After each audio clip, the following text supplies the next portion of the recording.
Assalamualaikum warahmatullahi wabarakatuh. Selamat pagi, semangat semuanya. Saya Rizky Aprianto. Kita akan membahas TKTML.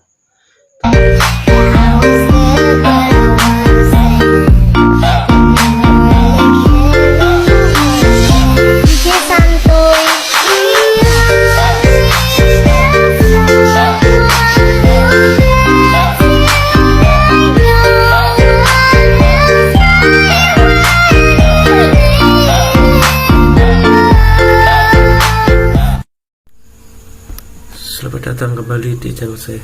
Kali ini kita akan membahas mengenai TKTML dan bagaimana cara pembuatannya, strukturnya, dan bagaimana tag apa saja yang bisa kita gunakan untuk bagian-bagiannya. Tag itu adalah kode dalam HTML di mana kita menuliskan tanda lebih kecil dari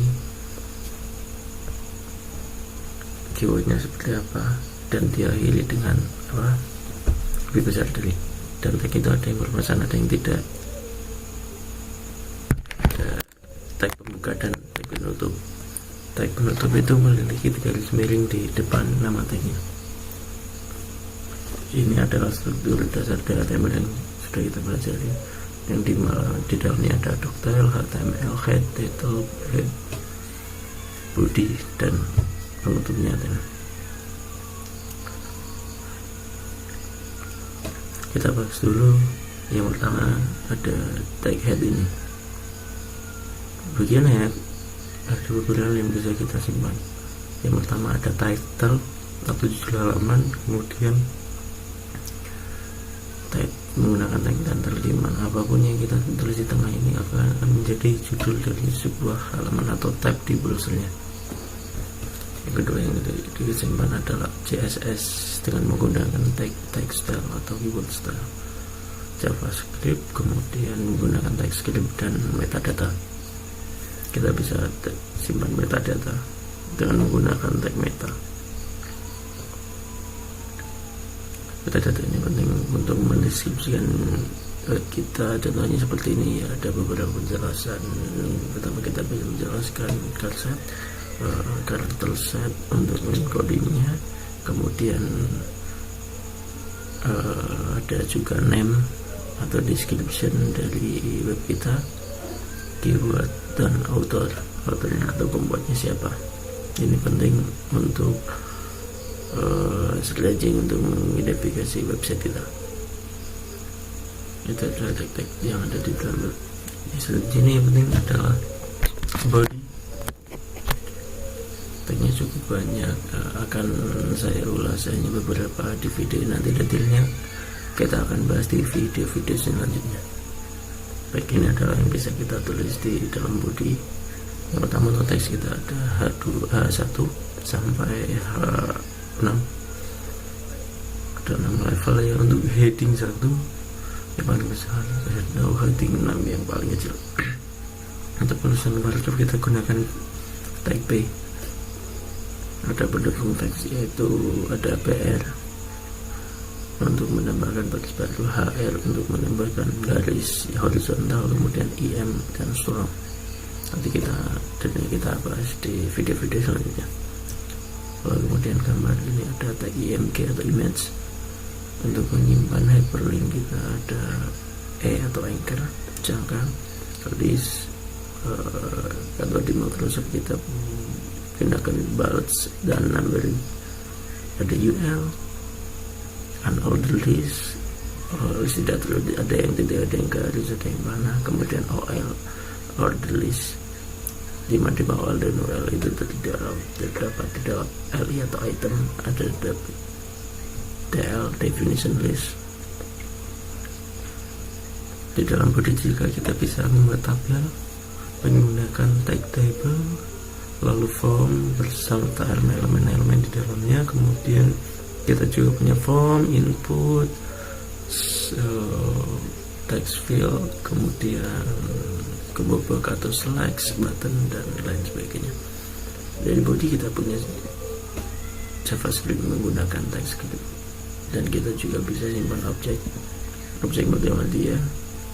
Ada dalam flash kita bisa menggunakan objek, dan ada teks melakukan grouping. Lalu kita bisa menggunakan grup yang ada tag-tag yang ada di dalam dengan menggunakan div dan span. Ini juga span kalau kita, ini sangat penting kita belajar JS dalam pada teks komentar.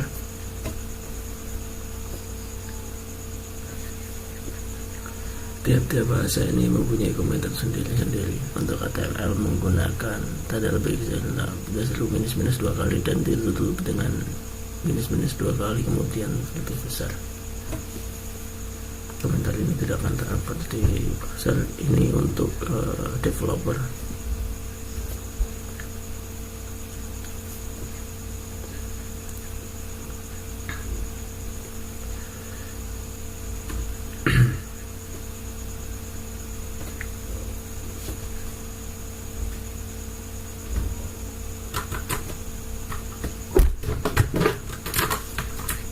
Kita lihat struktur dari sebuah tag. Sebenarnya seperti ini, diawali dengan nama tag. Tadi kita sudah coba, dan boleh atributnya. Lalu setiap atribut itu punya sebuah nilai atau sebuah value. Jadi ini struktur dari tag HTML. Contohnya begini, kita punya tag body, tagnya ini body, atributnya bg color, dimana fungsi dari bg color ini untuk merubah warna background dari body, dan nilai atau value nya adalah light blue, warnanya itu light blue. Nanti backgroundnya akan berubah menjadi light blue.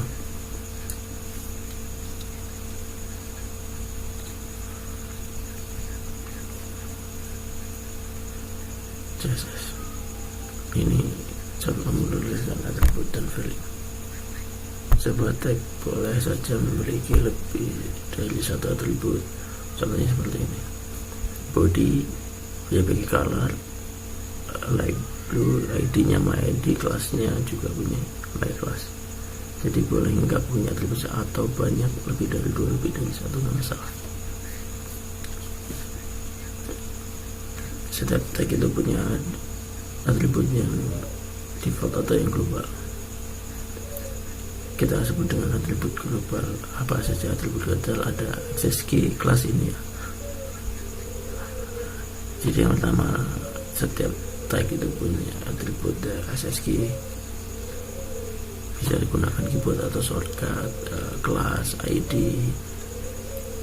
Ini kita bisa kasih satu elemen, kita kasih kata dia kelasnya apa, dia ID-nya apa. Kalau dir untuk menentukan arah tulisannya, direction. Lalu untuk language style, untuk menyesuaikan inline CSS. Lalu untuk tab index itu untuk menentukan urutan. Kalau kita membuat font, misalnya pada internet, setelah itu fokus tulisannya pindah kemana. Kemudian title untuk memberi judul pada sebuah elemen. Kalau ingin melihat, kita bisa makanya kita lihat di www.wetelischool.com.txt. Terima kasih telah menyaksikan video saya. Saya Rizky Afrianto, mahasiswa Universitas Sains dan Teknologi Komputer, jurusan S1 Sistem Komputer, kelas SKS 20.2 dengan NIM 3049 200 957. Mengucapkan terima kasih dan jangan lupa